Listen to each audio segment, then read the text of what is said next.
वजीफ़े का मतलब ये नहीं होता कि आप इतनी मुबारक दुआ को जो हुज़ूर अलैहिस्सलाम ने अता फ़रमाई, बुज़ुर्गों ने उसको अपने विर्द में रखा, वजीफ़े में रखा, मामूलात में शामिल है, उसको हम दुनियावी कामों के लिए इस्तेमाल करें। यानी आमलीन हज़रात वो इस नीयत से इस वजीफ़े को पढ़ें कि भाई हमने जन्नात को काबू करना है, हम परियां पकड़ लेंगे, हम ज़ात के अमल करेंगे, हाज़रात करेंगे।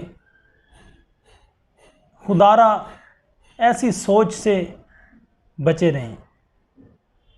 इन दुआओं को पढ़ना है तो फिर अल्लाह तबारक व तआला के कुर्ब के लिए पढ़ें, अल्लाह तबारक व तआला की मोहब्बत के लिए पढ़ें।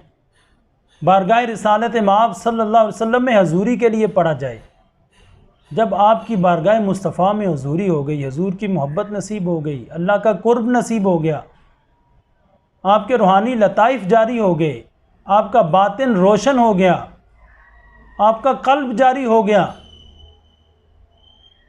तो फिर देखिएगा कि आपके मुंह से निकली हुई हर बात को अल्लाह तबारक व तआला पूरा फरमा देगा।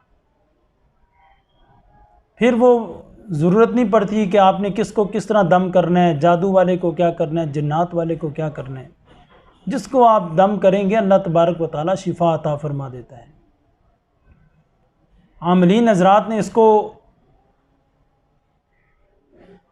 अमल के लिए, अमलियात के लिए भी इसको पढ़ा, और कामलीन ने इसको बारगाह मुस्तफ़ा के लिए पढ़ा।